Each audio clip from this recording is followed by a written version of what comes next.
Welcome, everyone. I'm Gunjan from Go Emerald, and this is From Transformation to Innovation. Today, I have the CTO from City of Toronto, Lawrence, with me. Lawrence, welcome, and thank you so much for making time for this conversation. Oh, thank you for having me. It's great to be here, and I'm really looking forward to it and having this great conversation. Absolutely, as am I. Notice about you is your diverse background, right? In terms of professional, in terms of the community involvement. Could you please tell us a little bit more about that and what inspires you to do that work? Yeah, it's certainly been a journey in terms of my background. Like I'm sure most of your audience, I started off in a way whereby coming into technology. And actually before that, I actually started in retail in the Right. United Kingdom. I actually started with retail, and there's no other business whereby you're engaging with people. And it was back in the day, I won't show my age, when retail was still in store. So there was none of this sort of digital or ordering things online. And then through that journey, it goes through technical. But one of the things that's really inspired me is about the people connectivity Mhm. and the ability to make a difference in people's lives. And I think that's what technology right now is really enabled. And we're showing that through the pandemic, but it's here to stay. So my inspiration has really been about leaving a sort of footprint or leaving a legacy that, I Right. can look back with so many people and said, I remember when we made a difference on trying to use technology to solve affordable housing through artificial, Right. that people could submit their vaccine information and we could sort of have that. So that's really where it's really inspired me about connecting the community and those things. Yeah, absolutely. And you also have that entrepreneurial spirit, right, in your past. Yeah, definitely. And I think, in just a bit of a journey, when you've lived in so many cities, 7 or 8 cities, I've moved around a lot with Yeah. my family and who's been very supportive. And you certainly can't do it without a lot of support. It takes a village, right? Yeah. That means that you're always coming as an outsider, right? I'm always joining a place where I'm trying to build relationships, understand the community, understand where it is. So that gives you a viewpoint to be entrepreneurship. You've got to go and get it. It's not going to Right. come to you. And if you want to go get it, you've got to get off your virtual chair in this case and Yeah. go and learn about your neighborhood. So there's a bit of a strategy when I move and I arrive. I try to find foundations, uh, join a gym, Yeah. get to volunteer, and quickly you get to learn, and then you don't feel so much as an outsider, and it happens fairly quickly. So that's sort Yeah. of the blueprint or the framework that we've used every time we've relocated for opportunities. Yeah, it's a wonderful, right? So in my personal world, I like to call it feedback loops. What type of feedback loops can you create with people, with society in general, with certain groups of people, and how they think and what are the trends towards their needs? So it's amazing. Correct. Yeah. So now you're dedicated in public sector, right? So what inspired that move from retail to moving around into different cities and working in all these different industries? What inspired you to focus now on public Right. sector? Well, it's quite interesting because in some cases, about a decade ago, if you had asked me that I would be in public sector, I would have sort of smiled and laughed and said that, I was more for private sector. But I think one of the things is that at the end of the day, both sectors are trying to serve, in some ways, the community and the public. Of course, one's a profit and revenue business, and the other is a different business model, which is really built on the foundation of the public, right? Public Right. sector. And what really inspired me was that I thought that through all my private sector experience, it may sound like a cliche, but there was an opportunity where I saw the world moving so quickly. And we're going to talk Right. about that. I saw, for example, in 20, in 2000 and in 2013, 2013, I could see the more of the technologies onto a cloud to scale to Mhm. that aspects. I could see in terms of how much technology was involved in change management, process reengineering, and also as well as that, I felt that knowledge in private sector could maybe have an opportunity to do something different in the way also to look at learn government. Government is Right. usually one of the biggest employers, and also bring some of those skills. And importantly, I just found once I joined the public sector, I learned so much, which the public need to, there's so much in terms of the public sector that affects our daily lives. And Yeah. being a part of that with such such a great team was just so inspiring. So it was something that I sort of came into, and it's been a real joy just being part of that experience. So in many cases, 10 years ago, it wasn't the plan, an opportunity presented, and that opportunity gave me a broad understanding to learn what the private sector is trying to achieve. Yeah, and that's such a wonderful overview, right? You mentioned the way that success gets measured in private sector's revenue. So I'm someone that's data obsessed, and I have to have metrics for what the results and at the end of the day, what am I accomplishing, right? That's how I measure myself. So in public sector, when you're looking at making difference in people's lives, are there certain metrics that you and your team are defining for yourself?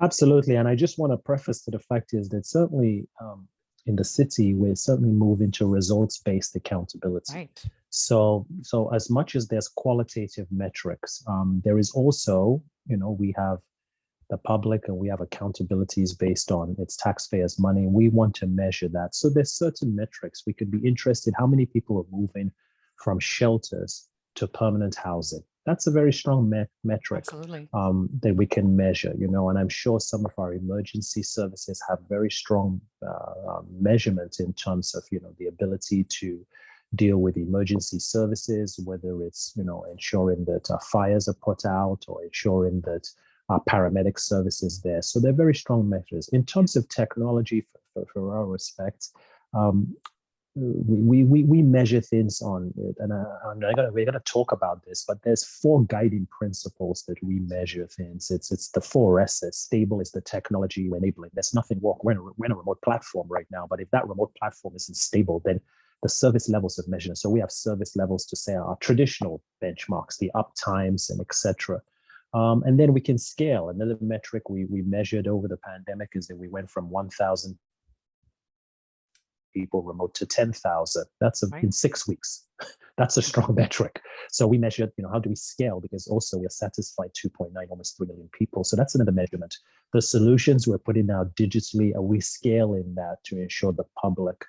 And then we measure it with, in terms of a lot of the integration that we're doing right now, how much of those technologies are creating a seamless experience. Right. So when you come to the city and you want to engage with us digitally, and you can measure that. So how many touch points, how many different channels do we have? And within those channels, do they all interoperable? So that's another measurement.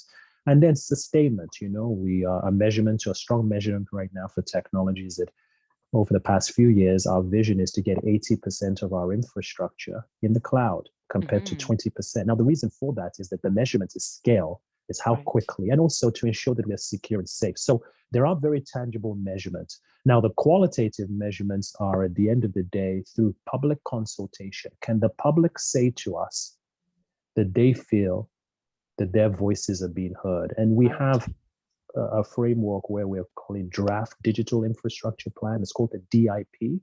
Yeah. It focuses on now 6 principles. The first principle is well-run city, and it's not necessarily in order, but are the metrics running the city? Are you getting your water? Is solid waste, the garbage being picked up, etc.? The second principle that comes into social, economic, and environmental. So socially, are we ensuring people's voices are being heard? And there's qualitative ways to mention that. And then essentially equity and inclusion. We are today where we are in terms of decision-making that's happening in the city. You can measure that. How many people are participating in committees? How many people are sharing their voice? How many people are coming out to necessarily participate? And then the democracy and transparency, which is the elected process. We are governed by elected officials that are elected by those 2.9 million people. And then we look at privacy and security. Are we keeping ourselves safe? Are we showing that your data isn't being privatized? And the final one that we're looking right now is digital autonomy, ensuring that the way we're looking at open source and certain digital pieces, it's being generated for the good of the people. So the voice is there. So there are qualitative and quantitative.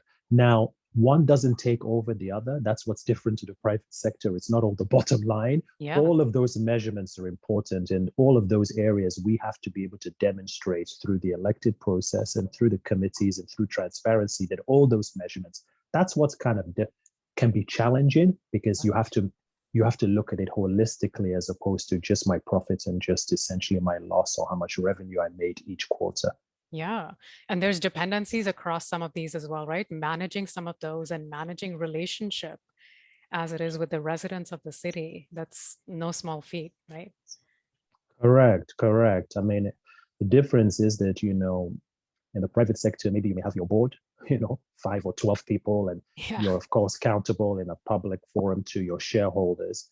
But here, those 2.9 million people are on board and they have a voice and they need to be consulted and they need to be heard through the elected process. So trying to manage all those interests and keep those interests feeling that, democracy is occurring, it's certainly my counterparts on the private sector is certainly a balancing act, I Yeah. would say, Oh, in this that role.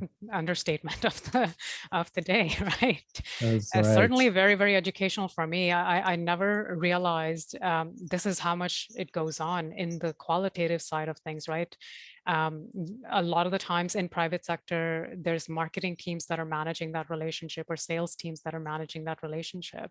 In public sector, as you said, every single member of your team is representing your office, right? Representing Correct. that, embodying, if I may, that service. So they could be walking down the street and they're among board members. So That's it's right. quite interesting to think about it that way. That's right. Yeah. So one of the other things I was wondering that get thrown around in private sector these days. So a couple of them are transformation and innovation, right? And they get defined differently in every context. So in the context of City of Toronto, how do you personally define them? For me, transformation is really a cultural journey. That's how I Mhm. do another state. And I'm sure if we do the Wikipedia, we'd talk about that. So Yeah. transformation is about how do you change a certain behavior or recognize that behavior. For example, um, the counter service. We have a service where people traditionally would come to City Hall or come to one of the civic centers, and in person they would file, for example, a funeral license, or Mhm. they would want that in person. Well, that counter service doesn't go away because there's an equity lens, so we still need to provide it. But we're trying to move behavior so that people can do that digitally. So that's an expansion. Now, how do you get the public to say, I'm going to go on my device and engage the city that way?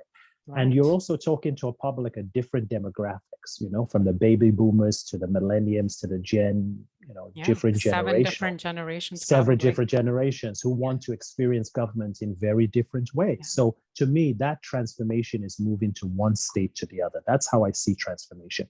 And then inside the city, we have large amount of divisions, 44 divisions. It's now trying to move a really big organization to adopt some of these sort of approaches that are digital and change their business processes, because often people talk about the technology. So the way I've seen the transformation and what we're shifting and what I'm trying to shift is that it's not about the technology conversation. It's really about the business and the change management. So Right. that's how I see transformation, one state to the other, stage there. And in our industry, it could be called the CMMI, the capability mature model, in terms of we've seen that sometimes. Yeah. Um, Now, innovation is bringing something new. It's saying, and maybe this example is not so new now, but artificial intelligence, which has Yeah. machine learning. We are now going to utilize a sector to answer our phones. It's going to use data to be able to look at trends. That can be new. Some people can call innovation as a proof of concept, taking a whole Right. new concept that is in there, or some people could call innovation of just changing a process, right? So Yeah. to me, that's innovation. It's coming with something new. It's saying, how can we take that new? And then that newness of innovation then transitions to transformation. Because if you prove it and it looks like you've got lessons learned, you've failed, you've discovered, which the private sector do all the time, then you can say, I'm going to now move it to the next state, which is about the transformation, because there's no point of us doing it over the Right. paper anymore. So that's the way that I've seen it in this sector, in terms of I would articulate the difference. Yeah, it's very interesting, right? Usually people tell me one leads to the other, but you've described it almost cyclically, right? It's a cycle, Correct. and you need to continue to adopt and massage that cycle and bring all your board members, all Correct. millions of people along with it and Correct. change that behavior. That's, again, no small feat, right? Yes. And it's a rinse and, the private sector Yeah. will call it the rinse and repeat. So Yeah. it's a wheel, as you mentioned, that goes around. And sometimes you may go into a scenario where it is innovation that is taking the lead because it's never been done. But one thing I will say is that innovation is not invention. Mm-hmm. So a lot of the things in innovation have been done before. It's just a new way of doing it. So for Right. example, big data has been around many, many, many years. It's now being utilized in an innovative way to automation, to help call center management and other various areas. But that's innovation. The invention of that was years ago. And sometimes there is a way that I try to delineate that it's not invention here. And sometimes it's even a POC. Sometimes the concept we're really testing, it's really about the acceleration from a pilot to transformation, which leads into scale, right? Absolutely. So there's a nuance. And certainly my perspective isn't the written book. I'm just giving my thoughts about how I see it in terms of the constant evolving. And it's an interchangeable word. There's another word that gets thrown around, the word modernization. Yeah. The transformation, the innovation, these buzzwords. Again, the modernization to me is all those things. You innovate, you help transform, you're transforming, you're modernizing because it's something different to yesterday. Yeah, it's very interesting, right? Modernization to me is the end result of transformation, That's innovation, right. isn't it? Yeah, it's very, very interesting, right? That's right. You're going to get a million different answers when you talk to a million different people. And it's that experiential view, right? It doesn't matter what term you're using, as long as the intent behind that, the metrics behind that, the approach can be relatable. So thank you so much for sharing that. There was a lot of insight there. One of the other things I'm wondering is how is the city approaching some of these conversations pre versus post pandemic? You mentioned earlier, within a matter of 6 weeks, you had to take everybody remote, right? They were coming into this beautiful city office before. So how does that change your world? Well, number one, it was culture. So Yeah. the fact was that the technology was always there, it could be, but the conversations would have taken years because it's behavior, it's habit, right? That's what culture is. I've done it like this for many years. What is the view? So what has changed is now the speed. Right. And the expectations. So now you've done it, you've proven you can do it in a pandemic. Well, there's no slowing the door is open. So the key though is now balancing how you do that with whether it's budget, really the skill sets you require that you have to transition and train. And now that's all happening at very fast speeds. Right. So before we would say, oh, we would go and do remote or this hybrid work, and here's your manual, and we would do it. We would take our time. Now it's here's the platform. Yeah. Intuitively figure it out. Right. So I think how it's changed our world is that and I've always felt is that we as technologists are actually bigger. We've got to understand money because there's a cost to all of this. We've got to understand change management. We've got to understand. So I see us as technologists. So how it's changed that is that, while we are the technology zone, a lot of the leadership we need to provide is really on the ability of change and to help people manage that concern in various factors. So for example, I don't know how to use this platform and guide them because as technologies, it comes intuitive because that's how we've been trained or that's how we've gone through our career journey and in part of our lives. So I think the pressure now is more sort of having that general rounded. We still need all the specialists. You could either also, there and how it's changed as well, certainly in the city is that we go through a process about build versus buy. Yeah. Because in some of the build in-house, you don't have time, right? For example, you only have so much time. And so now there is a way whereby we think we need to go out to buy this, to go through that process, through a procurement process, which takes time, rightfully so. And some things we sort of build. So before the pandemic, I'd had a vision and we made some sort of, I don't like to call it to huge organizational change. I like to call it we made some tweaks. Yeah.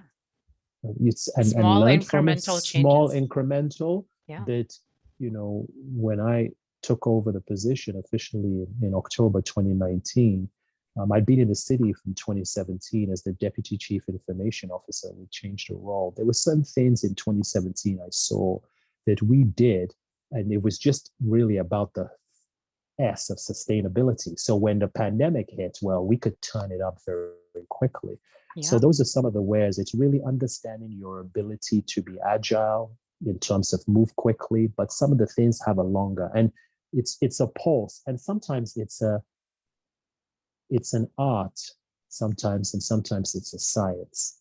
So the art is about knowing the pulse of the organization, the relationships, knowing the pulse of the public. The science is about the methodologies. We have some very strong methodologies, and bringing that art and science together to make it happen. And certainly that's what we had to do. Yeah. So there's a lot more pressure. I think we as technologists are in the middle of all these conversations now. There's nothing that happens without us, but it's really ensuring that we remember what value do we bring to this conversation. Sometimes the value is it's really about change management. Sometimes the value is about business process. Sometimes the value is all the above. Yeah. The technology will force us to change. So now people just expect it at a speed that probably wasn't there 2 years ago. Yeah, and one of the things, and I know you and I've talked about it earlier, I'm personally very passionate about inclusive innovation, right? And you can call it multiple different things, right? Call it inclusion, call it availability of technology, making sure it's designed ethically and it's available to all different types of people. But I find that that's also one area that kind of sometimes falls through the cracks in between business and technology, because there's no one side that's taking ownership or accountability of it, right? So what you just did is describe technologists as not just someone who's focused on this tangible tech piece or a solution per se that's being deployed, but looking at that entirety of that, call it ecosystem, call it end-to-end use case, right? Different terminologies that get used, and look at how this is actually going to impact people. Because digital literacy is another issue that's come up, right, during pandemic. So there would be, let's take more mature population in the city as an example, right? They might have been able to walk over and access certain services in past. And now it's a mobile app. Now it's on a screen that they may or may not know how to use effectively. So would you have any thoughts on how public sector, whether it's people or organizations, could look at this more holistically and create maybe an approach to make sure that everybody has access to these services in an equitable way? Yeah, and I mentioned one of the ways we're doing it is, and for your audience, you can go and Google or research our DIP, the draft digital infrastructure plan. It's on there. It was approved by City Council in 2020, January, just before the pandemic had gone through. And it takes those principles I mentioned. And I can tell you, from my private sector lens, there is nothing more humbling and educational when you come into the public sector that talks about equity and inclusion. Right. It will shake you up. And I'll give even some things that I've just continued to learn. Accessibility. Yeah. I've learned so much about the way the tools now. So I'm a big champion for accessibility, ensuring that through the testing, through the way that we're doing in terms of, because really people from accessibility, I've really grown through that. And we have a committee that's led by one of the councillors called the Toronto Accessibility Committee. Yeah. And it's really educated my eyes, even on the video conferencing platform. And which has really meant is that it's brought a conversation where we can challenge our partners to ensure accessibility is part of the product roadmap design. So when you're building product, it has to be. And the province has the AODA, which is the Accessibility Act, and very in terms of there. But that's another part of the inclusion, right? And then I'll give another example whereby one of the things in the public sector is that listening is very important. So when the public says to you is that we're a very successful city, but access and affordability to broadband technology is limited depending on very communities. And first people would say that's Toronto. We have deep access. We do, we have great, but is it affordable? Right.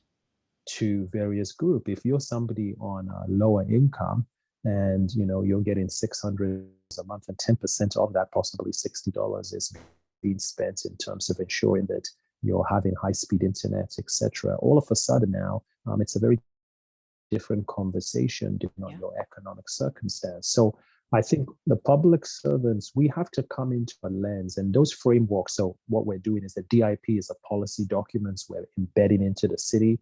Yeah. AODA accessibility is now accessibility by design, right? That comes up front. It's no longer an afterthought. It's like you want to put products, you want to engage with public sector. Accessibility is on there as more things go digitally.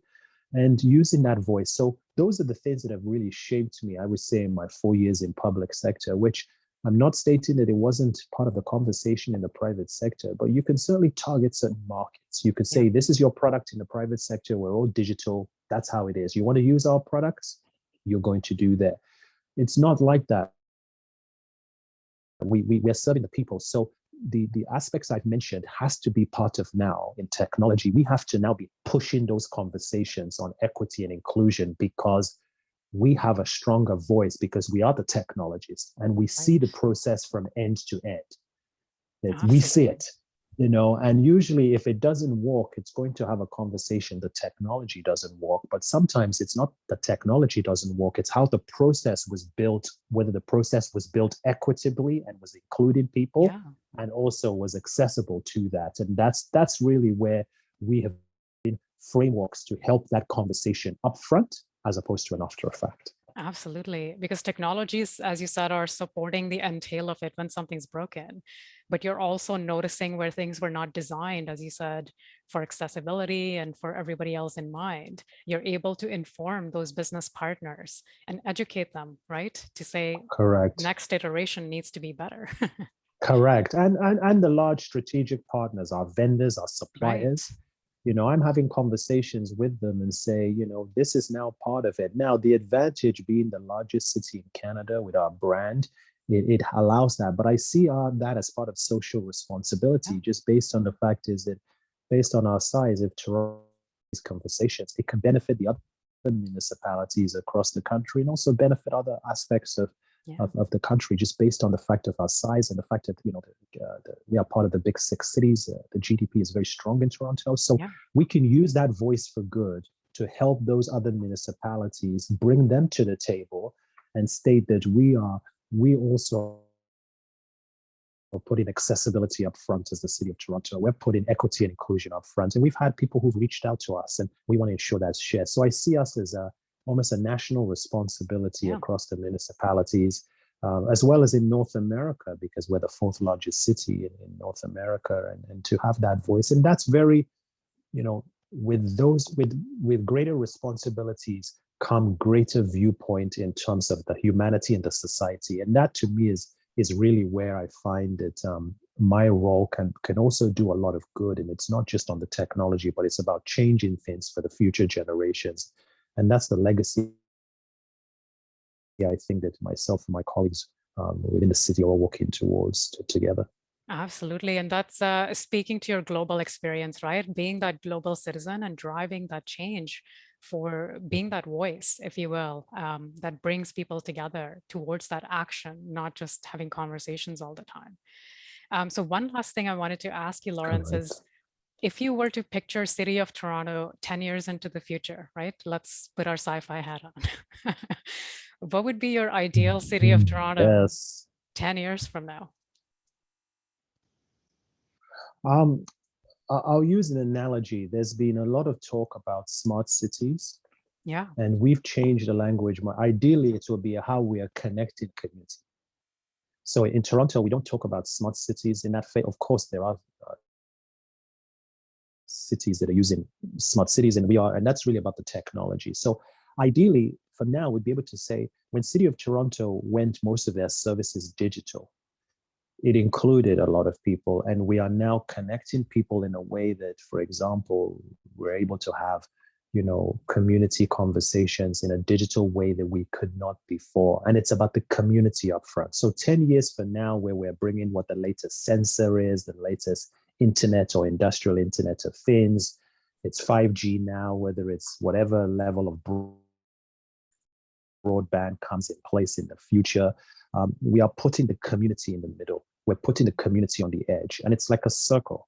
For me, is the vision. The vision starts with the community is right in the middle, and every ring that goes over it in the next 10 years is about the center point of the community. And to me, that's really the 10 years vision. How we achieve that is, of course, the Yeah. challenge and what we do, but it's really, for me, 10 years from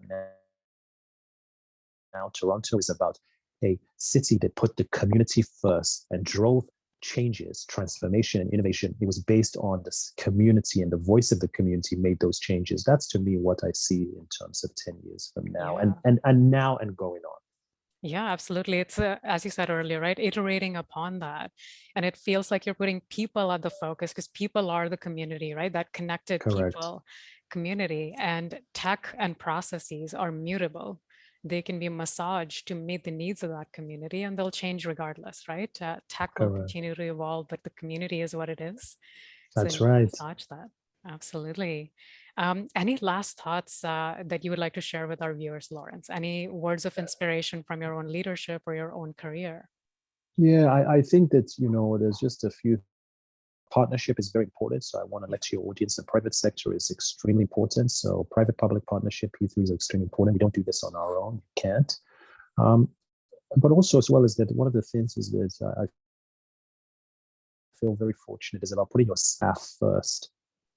The empathy of our people, the people who work with me as colleagues, because ultimately I can set the strategy and set the vision, but without a great team, you and I conversed about that. Even just making this, it still takes talented people in my office to make it happen. Yeah. So I think that while the customer, we get the customer as the external, but also the customer, and in our case, we call it the employee. So we have a customer service committee and we have an employee experience. Those are interlinked. Yeah. You don't serve really good customers in terms of meet the services to the 2.9 million people if the employees. So to me, it's about caring and showing an emotional empathy to walk with. We can still set direction. So I don't want the employee or the staff experience to be lost, because they've done a lot through this process in many organizations, both private and public sector, working long hours. Their families have sacrificed. So we should also be caring and kind and supportive to the people who make us the ability to come and have these great conversations, because they're the ones delivering the service at the end of the day in terms of the day-to-day keys on the hands, in terms of keyboards working so much. So Yeah, absolutely. And let me take this opportunity to, well, thank you and thank the whole city as well for pushing us through the pandemic, right? You're the ones that showed up every day, whether that's emergency responders or technologists, right? When something was wrong or something was broken, you still had to show up and fix that. So thank you so much for carrying us through the pandemic. And I don't think we're at the end of it, right? That's no. arguable. We're still living and breathing it. We'll see how that turns out. But to your point, with those partnerships, with putting people first and the community first, those are the values that are ingrained in, and it shows, right? Yes, indeed. And thank you for this opportunity, and being a wonderful host in having this conversation with your audience. So Absolutely. And very thank you for this authentic conversation. It's not every day that we get a chance to sit down and actually have a conversation that's not just about day-to-day operations.